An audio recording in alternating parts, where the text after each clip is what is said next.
اب چونکہ مسلمانوں کے دفاع کے لیے گھروں کو چھوڑنا پڑ رہا ہے تو اس میں بہانہ کر رہے ہیں کہ ہمارے گھر غیر محفوظ ہیں۔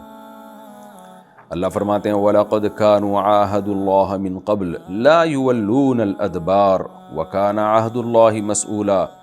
یہ لوگ پہلے اللہ سے معاہدہ کر چکے ہیں کہ جنگ میں پیٹ پھیر کے نہیں بھاگیں گے۔ یہ معاہدہ کب کیا تھا؟ بدر میں بھی اور احد میں بھی۔ بہت سے مسلمانوں نے بھی معاہدہ کیا تھا جو غزوہ بدر میں شریک نہیں ہو سکے، آگے اس کا بھی تذکرہ آ رہا ہے۔ انہوں نے یہ معاہدہ کیا تھا کہ اللہ دوبارہ ہمیں جنگ کا موقع ملا تو ہم وہ کچھ کریں گے جو تو دیکھے گا۔ یعنی بڑا انہوں نے دعویٰ کیا اور واقعی کر کے دکھایا اس پر عمل۔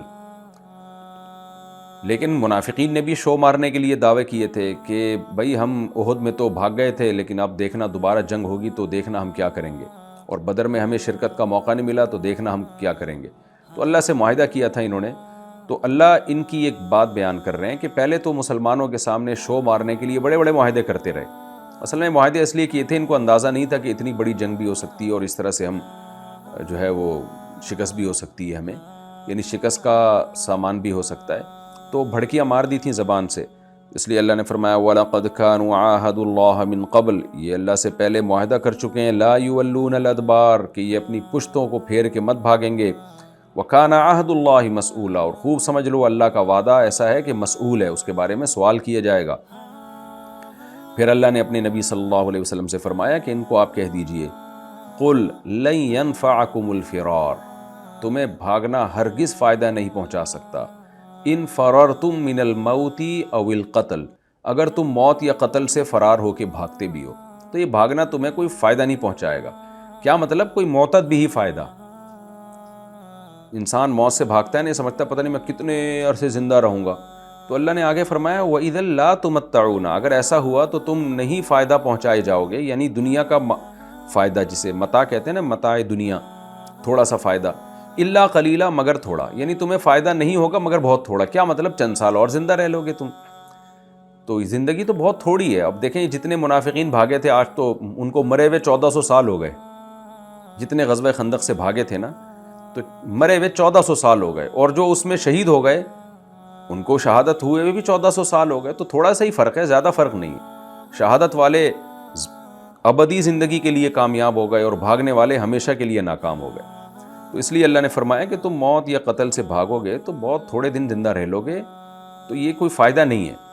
قُلْ مَنْ ذَا الَّذِي يَعْصِمُكُم مِّنَ اللَّهِ، ایک اور طرح سے اللہ نے ان کو دھمکی دی کہ یہ تو جب ہے جب ہم یہ مان لیں کہ تم کچھ دن زندہ رہو گے، لیکن اصولی طور پر اللہ تمہیں وہاں بھی تو موت دے سکتا ہے اور یہاں بچا بھی سکتا ہے تمہیں۔ یہ موت اور زندگی حقیقت میں تو اللہ کے ہاتھ میں، اس لیے اللہ نے فرمایا من ذا الذی، کون ہے وہ ذات، یعصمکم من اللہ، جو تمہیں اللہ سے بچا لے، ان اراد بکم سوءا، اگر اللہ تمہارے ساتھ کسی نقصان پہنچانے کا ارادہ کرے۔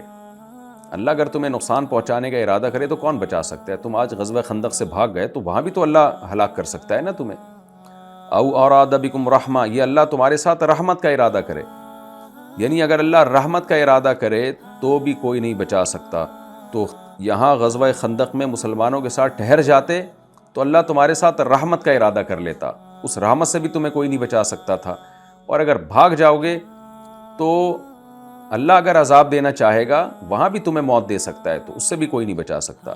وَلَا يَجِدُونَ لَهُم مِّن دُونِ اللَّهِ، اور یہ لوگ نہیں پائیں گے اللہ کے سوا اپنے لیے کوئی ولیًا ولا نصیرا، نہ کوئی دوست پائیں گے اور نہ کوئی مددگار پائیں گے۔ آگے اللہ نے فرمایا قد یعلم اللہ المعوقین منکم، اللہ خوب جانتا ہے ان لوگوں کو جو تم میں سے روکنے والے ہیں، یعنی اہل اسلام کو جہاد سے روکنے کی کوشش کر رہے ہیں۔ والقائلین لاخوانہم، اور اپنے بھائیوں سے کیا کہہ رہے ہیں؟ بھائیوں سے مراد قومی بھائی یا ظاہری لحاظ سے دینی بھائی۔ ظاہر ہے منافقین ظاہری لحاظ سے تو اسلام کا دعویٰ کرتے تھے نا، تو مسلمانوں کو روک رہے تھے، تو اللہ نے ان کو، کیونکہ اسلام جو ہے نا ظاہری، جو ظاہر سے اپنے آپ کو مسلمان کہتا ہے اس پر اسلام والے حکام ہی جاری ہوتے ہیں، تو اللہ کہتے ہیں کہ یہ اپنے بھائیوں سے یعنی دینی بھائیوں سے کیا کہہ رہے ہیں؟ ہلم الینا، یا اس سے بھی مراد ہو سکتا ہے جو نفاق میں ان کے ساتھ شریک ہیں ان سے کہہ رہے ہیں۔ بہرحال مجاہدین سے یہ کہہ رہے ہیں ہلم الینا، ہلم کا معنی تو آؤ، ہلم الینا، جب کسی کو ترغیبی صورت میں اپنی طرف بلانا ہوتا ہے نا، تو اس کے لیے ہلم کا لفظ استعمال ہوتا ہے، ترغیب دے کے بلانا ہوتا ہے، چلو بھائی آؤ، ہلم الینا، آؤ ہماری طرف، ولا یاتون البأس الا قلیلا، اور اللہ کہتے ہیں یہ لوگ جنگ میں نہیں آتے مگر بہت تھوڑا. تو بہت تھوڑا جنگ میں کیوں آتے ہیں، اس کی بھی آگے وجہ آ رہی ہے کہ تھوڑا سا اس لیے آتے ہیں کہ اگر بالفرض فتح ہو گئی تو ہم یہ دعویٰ تو کر سکتے ہیں نا کہ مال غنیمت میں ہمارا بھی حصہ ہے، دیکھو ہم بھی آئے تھے، بھلے بے شک ہم 5 دن کے لیے آئے ہوں، 1 گھنٹے کے لیے آئے ہوں، آئے تو ہے نا. تو چونکہ ایک تھوڑا سا ایک یہ بھی ہوتا ہے کہ شاید فتح ہو جائے، تو پھر ایسا نہ ہو مال غنیمت سے محروم ہو جائیں اور سارا مال غنیمت یہ مجاہدین جو مسلمان ہیں یہ لے لیں. تو اس لیے اللہ فرماتے ہیں تھوڑا بہت آتے ہیں جنگ میں.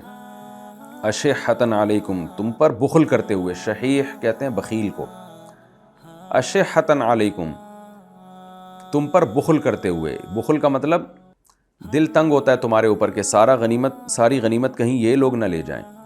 لیکن حال کیا ہوتا ہے، فَإِذَا جَاءَ الْخَوْفُ، جب خوف آ جائے، یعنی دشمن کا حملے کا، یعنی جب خوف یہ ہو کہ بھئی یہ تو دشمن کا پلڑا بھاری ہے، تو رَأَيْتَهُمْ يَنظُرُونَ إِلَيْكَ، اے مخاطب آپ ان کو دیکھیں گے کہ یہ آپ کی طرف دیکھ رہے ہوں گے، تَدُورُ أَعْيُنُهُمْ، ان کی آنکھیں چکرا رہی ہوں گی، كَالَّذِي يُغْشَى عَلَيْهِ مِنَ الْمَوْتِ، اس شخص کی طرح جس پر موت کی غشی طاری ہو. جیسے موت کے جب مرنے والا کوئی شخص ہوتا ہے نا تو اس کی آنکھیں جیسے چکرا رہی ہوتی ہیں، ایک جگہ ٹھہرتی نہیں ہیں مرنے والے کی آنکھیں، تو خوف کی وجہ سے ان کی یہ حالت ہو جاتی ہے. یہ وہ طبعی خوف نہیں ہے بلکہ یہ دنیا کی محبت والا خوف ہے. ایک طبعی خوف ہوتا ہے جو نیک لوگوں کو بھی ہو سکتا ہے، ایک موت کا خوف وہ ہوتا ہے جو دنیا پرست انسان کو ہوتا ہے. وہ خوف یہ ہوتا ہے کہ میں مروں گا تو ساری عیاشی میری ختم ہو جائے گی، تو یہ برا خوف ہے. جنگ میں ان کی یہ حالت ہوتا ہے، اور یہ جو خوف کی کنڈیشن ہے اس میں انسان لڑ نہیں سکتا، کیونکہ لڑائی کے لیے اس کو ایک ہمت چاہیے نا، وہ ہمت ٹوٹ جاتی ہے اس میں. اللہ فرماتے ہیں فَإِذَا ذَهَبَ الْخَوْفُ، اور جب خوف کی حالت چلی جائے، دشمن بھاگ جائے، تو کیا ہوتا ہے، جیسے کہ ایسا ہی ہوا غزوہ خندق میں، دشمن فرار ہو گیا تو پھر کیا ہوتا ہے، سَلَقُوكُمْ، یعنی قریب تم سے ملتے ہیں، بہت جلد یعنی تم سے ملتے ہیں، بِأَلْسِنَةٍ حِدَادٍ، تیز زبانوں کے ساتھ، بڑی تیز زبانیں گھما گھما کے باتیں کر رہے ہوتے ہیں. اشحۃ علی الخیر، خیر یعنی مال پر حرص رکھتے ہوئے، پیسے پہ حرص، یعنی مال غنیمت پر ان کو حرص ہوتی ہے، نیت یہ ہوتی ہے یار کچھ ہمیں بھی اب حصہ ملے اس میں، تو آ کے بڑی لمبی لمبی باتیں کرنا شروع کر دیتے ہیں. اللہ فرماتے ہیں اولئک لم یؤمنوا، یہ وہ لوگ ہیں جو ایمان لائے ہی نہیں ہیں، یہ منافقین ہیں، یہ اوپر سے ایمان کے دعوے دار ہیں. فاحبط اللہ اعمالهم، اللہ نے ان کے اعمال کو ضائع کر دیا ہے. کیا مطلب، جتنا یہ جنگ میں شریک ہوئے بھی ہیں نا اس کا بھی ان کو اجر نہیں ملے گا، کیونکہ عمل کی قبولیت کے لیے ایمان شرط ہے. ان کے پاس ایمان نہیں ہے تو ان کے سارے اعمال کارت ہیں، برباد ہیں. وَكَانَ ذَلِكَ عَلَى اللَّهِ يَسِيرًا، اور اللہ پر یہ بات بہت آسان ہے کہ ایمان نہ ہونے کی وجہ سے ساری نیکیوں کو اللہ برباد کر دے. آگے اللہ تعالیٰ فرماتے ہیں يَحْسَبُونَ الْأَحْزَابَ لَمْ يَذْهَبُوا، ان کو یہ گمان ہے کہ وہ لشکر ابھی بھی نہیں گئے ہیں، یعنی غزوہ خندق میں تو چلے گئے نا سارا لشکر، یہ ایسا ان کو موت کا خوف ہے کہ خطرہ یہ ہے کہ بھئی ابھی بھی مت جاؤ وہاں پہ، ایسا نہ ہو کہ وہ لشکر وہیں کہیں چھپ کے بیٹھے ہوئے ہوں، یعنی ایک وہم کی حد تک خوف ہے. یحسبون الاحزاب لم یذهبوا وان یات الاحزاب، اور بالفرض اگر احزاب دوبارہ لشکر ہم یعنی آ بھی جائیں، وہ لشکر حملہ کر بھی دیں، یودو، تو پھر ان کی تمنا ہوگی، لو انہم بادون فی الاعراب، کاش ہم مدینہ تو کیا ہم دیہاتیوں کے ساتھ گاؤں دیہات میں رہنے والے ہوتے، یعنی ہم یہاں مدینہ میں ہم نے رہائش کیوں اختیار کی ہوئی ہے مدینہ میں، یعنی بارڈر پہ ہونا تو دور کی بات، اس شہر میں رہنا بھی یہ تمنا کرتے کہ شہر میں بھی کاش ہم نہ ہوتے. یسألون عن انبائکم، اور ہم گاؤں میں بیٹھ کے تمہاری خبریں معلوم کرتے کہ احزاب واپس چلے گئے ہیں کہ نہیں گئے ہیں، یعنی یہ حالت ہے ان کی موت سے بھاگنے کی. وَلَوْ كَانُوا فِيكُمْ، اور بالفرض تمہارے درمیان یہ موجود ہوتے بھی، مَا قَاتَلُوا إِلَّا قَلِيلًا، تو یہ نہیں قتال کرتے مگر بہت تھوڑا. وہی بات ہے کہ وہ قتال اتنا ہی ہوتا جتنا مال غنیمت میں استحقاق ثابت ہو سکے. یہ رکوع الحمدللہ ہمارا مکمل ہو گیا، اور اس رکوع میں آپ نے دیکھا کہ غزوہ خندق اور غزوہ احزاب کو اللہ نے تفصیل سے بیان کیا ہے، اور اس میں صحابہ کی بڑی فضیلت ثابت ہوتی ہے. صحیح بخاری، صحیح مسلم میں آپ اگر غزوہ احزاب سے متعلق احادیث پڑھیں اور دیگر کتابوں میں، تو پورا نقشہ تو ان احادیث میں کیسے جو ہے وہ ایک ایک گوشت کی بوٹی کئی کئی دنوں تک چلتی تھی، اور بھوک اور پیاس سے حالت کیا ہو گئی تھی. اور ایک صحابی نے طنز کیا ایک شخص نے طنز کیا کسی صحابی پر اور کہا کہ ہم اگر محمد صلی اللہ علیہ وسلم کے دور میں ہوتے نا، جب اسلامی فتوحات دنیا میں پھیل گئی تھی، بہت سے لوگ اسلام میں داخل ہوئے اور صحابہ کا آخری دور چل رہا تھا، تو کسی نے کہا کہ اگر ہم نبی کے دور میں پیدا ہوتے تو ہم یہ قربانیاں دیتے. تو حضرت جابر بن عبداللہ نے غزوہ خندق کا واقعہ سنایا. فرمایا تم وہ قربانیوں کا تصور نہیں کر سکتے جو ہم نے دیے. پھر بتایا کہ کیسے ہم کتنے دن پرانی چربی کو ہم پگھلا کے استعمال کیا کرتے تھے، اور احادیث میں بہت ڈیٹیل میں ہے یہ. تو میں چونکہ وہ زیادہ ڈیٹیل نہیں بتاتا، میں ٹو دا پوائنٹ صرف تفسیر کو حل کرنے کے لیے، تاکہ جب آپ قرآن پڑھیں نا تو آپ کے سامنے قرآن سمجھ میں آئے، ورنہ تو اس پہ ایک گھنٹے کی بات بھی ہو سکتی ہے اور اس میں کیا کیا اسباق ملتے ہیں اس پر بھی. لیکن بڑی فضیلت اس میں صحابہ کی ثابت ہوتی ہے. اور دوسری ایک اہم بات یہ بھی ثابت ہوتی ہے کہ نبی صلی اللہ علیہ وسلم نے ہمیشہ گراؤنڈ ریئلٹی اور اسباب کو دیکھ کر فیصلہ کیا ہے. کبھی بھی نبی کی سیرت میں آپ کو جذباتی فیصلے نہیں ملیں گے. اب دیکھیں 10,000 کا لشکر حملہ کر رہا ہے چاروں طرف سے مل کے، تو یہ بھی ہو سکتا تھا کہ نبی کہتے ہم جائیں گے لڑیں گے ان سے، ہمیں ڈیفنس کی کیا ضرورت ہے، ہم خود بڑھ کے حملے کریں گے، ہمیں خندقیں کھودنے کی کیا ضرورت ہے، ہم کوئی معاذ اللہ بزدل ہیں جو ہم ان کو اندر آنے سے روکیں. آنے دو اندر، دیکھ لیں گے مدینہ میں آنے تو دو، پھر دیکھیں گے کیا ہوتا ہے. آج کل کے دینداروں کا یہی حال ہے، ایسی باتیں کرتے ہیں جو صرف باتیں ہوتی ہیں بند کمرے میں بیٹھ کے، ان کا گراؤنڈ ریئلٹی سے کوئی تعلق نہیں ہوتا. مسجد میں بیٹھ کے یا خانقاہ میں بیٹھ کے یا کسی مدرسے میں بیٹھ کے یا کسی بند کمرے میں بیٹھ کے، تو بند کمرے کی باتیں کچھ اور ہوتی ہیں، گراؤنڈ ریئلٹی بالکل اس سے اگینسٹ ہوتی ہے. حکمرانوں کو بھی لوگ برا بلا کہہ رہے ہوتے ہیں کہ یہ یوں کیوں نہیں کر لیتے، یوں کیوں نہیں کر لیتے. جو برا بلا کہہ رہے ہوتے ہیں جب وہ خود حاکم بنتے ہیں تو سارے وہی کام شروع کر دیتے ہیں، پھر کہتے ہیں مصلحت ہے. تو بات وہ کرنی چاہیے جس کا آپ جو ہے نا سوسائٹی کو، یعنی جب آپ خود مبتلا ہوں تو پھر دیکھیں کہ یہ میں کر بھی سکتا ہوں کہ نہیں کر سکتا. تو نبی صلی اللہ علیہ وسلم نے ڈیفنس کیا، اور ڈیفنس کے لیے وہ طریقہ اختیار کیا جو اس زمانے میں ناممکن تھا، لیکن آپ کے پاس اس کے علاوہ کوئی آپشن نہیں تھا. تو جب آپ نے وہ کام کیا جو آپ کے لیے ضروری تھا، خندقیں کھودی جو بہت مشکل کام تھا، پھر اللہ کی طرف سے مدد آئی ہے، پھر معجزے بھی ظاہر ہوئے. ایک دودھ کا پیالہ کئی لوگ سیر ہو گئے اس میں. اور اسی غزوہ خندق میں جب صحابہ بھوک سے نڈھال تھے تو نبی صلی اللہ علیہ وسلم نے ایک صحابی کو فرمایا کہ میں ان کے گھر سارے صحابہ کو لے کے چلے گئے، اور ان صحابی سے کہا کہ اپنی زوجہ سے کہنا کہ جو دیگچہ ہے نا اس کا ڈھکن نہ ہٹائیں، بس سالن نکال کے دیتی رہیں. وہ تھوڑا سا سالن تھا، نکال کے دیتی رہی اور سارے صحابہ سیراب ہو گئے. تو ایسے ایسے معجزے ظاہر ہوئے. تو یہ معجزوں پر حکم کا مدار نہیں ہوتا. معجزے اللہ جب چاہے گا ظاہر کر دے گا، کرامتیں اللہ جب چاہے گا ظاہر کر دے گا.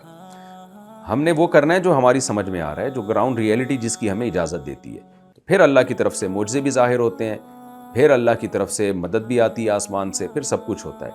آج جو سیرت کا وہ پہلو جن کا معجزوں سے تعلق ہے ان کو ہم سامنے رکھتے ہیں، اور وہ پہلو جو اسباب سے جس کا تعلق ہے اس کو ہم دور کر دیتے ہیں. آج بھی آپ نے دیکھا ہوگا خلافت کے نام پہ بڑی تحریکیں چل رہی ہیں، اٹھو ہلا دو سب کو، مار دو پھوڑ دو، نظام خلافت قائم کر دو. کیسے قائم کریں کہ تمہارے پاس اسباب کیا ہیں لڑنے کے؟ تو فوراً مثال دی جاتی ہے بدر کی اور خندق کی. وہ بھی تو کمزور تھے، اللہ نے غالب کر دیا. وہ کمزور تھے لیکن انہوں نے زمینی حقیقت کو دیکھ کے فیصلہ کیا کہ ہمیں کیا کرنا چاہیے، کیا چیز ہمارے لیے سوٹیبل ہے. اپنی طاقت سے زیادہ نہیں انہوں نے اپنے آپ کو پابند بنایا. ہاں پھر مدد اللہ کی آسمان سے آئی ہے. غزوہ بدر میں بھی نبی کا ارادہ نہیں تھا لڑنے کا، اللہ کی طرف سے ایک جنگ مسلط ہو گئی، مشرکین نے جنگ مسلط کی ہے، تو دفاع تو کرنا ہی ہے. اس لیے علماء کہتے ہیں کہ دفاعی جنگ میں طاقت نہیں دیکھی جائے گی، دفاعی جنگ میں تو یہی ہے کہ لڑنا ہی لڑنا ہے، کیونکہ اگر نہیں لڑے تو وہ تو ویسے ہی مار کے ختم کر دے گا آپ کو. اقدام کے لیے آپ کو طاقت بھی دیکھنی ہے، گراؤنڈ ریئلٹی کو بھی دیکھنا ہے. اسی طرح بغاوت کے لیے اس میں بھی دیکھنا ہے کہ آپ کے پاس کیا اسباب و وسائل ہیں حکومت سے لڑنے کے لیے. کچھ بھی نہیں ہے تو باتیں کرنے پر گورنمنٹ کی طرف سے کوئی پابندی نہیں ہے. اور اس طرح کی تحریکیں اٹھی ہیں پہلے بھی، اور وہ ایسا جو ستیہ ناس کیا ان تحریکوں نے، آپ جو ہسٹری نہیں پڑھتا نا وہ لوگوں کو گائیڈ کرنے کے قابل ہی نہیں ہے. وہی غلطیاں آپ دہراتے رہو گے جو ماضی میں ہوئی ہیں. مصر میں اور بہت سارے اسلامی ملکوں میں خلافت کے نام پہ تحریکیں چلی ہیں. اس کا نقصان یہ ہوا، ان تحریکوں میں طاقت نہیں تھی، اسباب اور وسائل نہیں تھے. اس کا نقصان یہ ہوا کہ وہاں اسلام کا ایسا گلا گھوٹا، داڑیاں رکھنے پر پابندی لگا دی. مصر میں ایک طویل عرصے تک داڑھی پر شدید پابندی تھی، جس کی وجہ سے وہاں علماء پیدا ہو رہے تھے بغیر داڑھی کے. داڑھی رکھنا بدترین جرم بن گیا تھا. وجہ اس کی یہ تھی کہ گورنمنٹ کو خطرہ تھا کوئی داڑھی والا ہوگا تو بم ہوگا اس کی داڑھی میں کہیں نہ کہیں. تو آپ کے پاس ہوتا کچھ نہیں اور آپ خلافت کی تحریکیں چلانا شروع کر دیتے ہو. اس کا نتیجہ ہی نکلتا ہے حکومتوں کی طرف سے پابندیاں لگتی ہیں، جتنا تھوڑا بہت اسلام باقی رہ گیا وہ بھی ختم ہو جاتا ہے۔ تو گراؤنڈ ریئلٹی کو دیکھ کر ہمیں فیصلہ کرنا ہے۔ اور میں پھر بار بار یہ بات دہراتا ہوں کہ آج یوٹیوب پہ ایسے لوگ آ رہے ہیں جو آپ کو کہتے ہیں کہ مولوی نظام کی تبدیلی کی کوئی کوشش نہیں کر رہے، مولوی مسجدوں میں بیٹھ گئے ہیں، مولوی مدرسوں میں بیٹھ گئے ہیں، اصل تو اس سسٹم کو چینج کرو۔ تو جب ان سے پوچھا جائے کہ سسٹم کو چینج کرنے کا آپ کے پاس پیکج کیا ہے، تو وہاں وہ پھس ہو جاتے ہیں، بالکل کوئی پیکج نہیں ہے ان کے پاس۔ اور جن کے پاس پیکج ہے وہ کر رہے ہیں کام، ایک پازیٹیو وے میں وہ کام کر رہے ہیں، جس کے لانگ ٹرم پالیسی ہیں ان کی، جس کے بعد میں اثرات ظاہر ہوں گے۔ جیسے ترکی میں ہوا، ترکی میں بھی ایسی تحریکیں چلی ہیں، کوئی فائدہ نہیں ہوا، تو ان لوگوں نے دیکھا کہ بھائی وہ کام کرو جو سوٹیبل ہو۔ تو طیب اردوغان اسی تحریک کا ایک حصہ ہے، 50 سال کے بعد اس کے رزلٹ آنا شروع ہوئے اور ترکی ایک صحیح ٹریک پہ چلنا شروع ہو گیا۔ ایک لانگ ٹرم پالیسی بنائی ان لوگوں نے۔ الحمدللہ ہمارے یہاں جامعۃ الرشید میں ترکی کا بھی دورہ کروایا گیا تاکہ ان کی تحریکوں کو سمجھیں کہ وہ کس طرح ترکی میں انقلاب برپا کر رہے ہیں، اور بھی مختلف ملکوں میں جا کے جو اسلامی تحریکیں ہیں نا، ان کو باقاعدہ اسٹڈی کیا گیا ہے کہ کس طرح پازیٹیو وے میں تبدیلی لانا ہمارے لیے پاسبل ہے۔ تو آج نہیں تو کل اس کے اچھے اثرات نکلیں گے۔ لیکن یہ جو آج کل کے اسکالرز آ کے آپ کو اسٹیٹ کے خلاف اور ملک کے خلاف اور بس نظام کی تبدیلی کے مبہم نعرے لگا رہے ہیں، خلافت کے مبہم نعرے، ان کے پاس پیکج ویکج کوئی بھی نہیں ہے، تو یہ آپ کی صلاحیتوں کو ضائع کریں گے، یہ آپ کو بند گلی میں لے جا کے بند کر دیں گے۔ تو باتیں کرنا بہت آسان ہے، لیکن گراؤنڈ ریئلٹی کو دیکھ کے فیصلے کرنا یہ مشکل کام ہے، یہ سنجیدہ لوگوں کا کام ہے۔ تو ہمارے نبی صلی اللہ علیہ وسلم کی سیرت یہی ہے۔ ہاں، دفاع میں تو دفاع بہرحال کرنا ہی کرنا ہے، اس میں پھر کیونکہ آپ دفاع نہیں کریں گے تو جو رہی صحیح طاقت آپ کی وہ بھی ختم ہو جائے گی، مر جائیں گے آپ۔ تو دفاعی جہاد میں اگر کوئی کنٹری آپ کے کنٹری پہ حملہ کرتا ہے تو پھر اس کے دفاع میں تو لڑنا ہے، چاہے آپ کے پاس طاقت نہ بھی ہو، کیونکہ آپ نہیں لڑیں گے تو وہ تو آپ کو کھا کے ویسے ہی ختم کر دے گا۔ تو ہمیں یعنی غزوہ خندق کے نبی صلی اللہ علیہ وسلم کی جو طریقہ تھا، پالیسی تھی، اس سے بھی پتہ چلتا ہے۔ اور یہ بھی ایک بہت اہم بات کہ جب بھی آزمائش کا موقع آئے گا نا، تو آپ میں بہت سے مخلص ہوں گے جو موٹیویٹ کریں گے، اور بہت سے ایسے لوگ ہوں گے جو آپ کی حوصلہ شکنی کر رہے ہوں گے ایسے موقع پہ۔ تو حوصلہ شکنی کرنے والوں سے متاثر نہیں ہونا چاہیے، سمجھ جانا چاہیے کہ یہ وہی منافق ہیں جو سید الانبیاء صلی اللہ علیہ وسلم کے دور میں تھے۔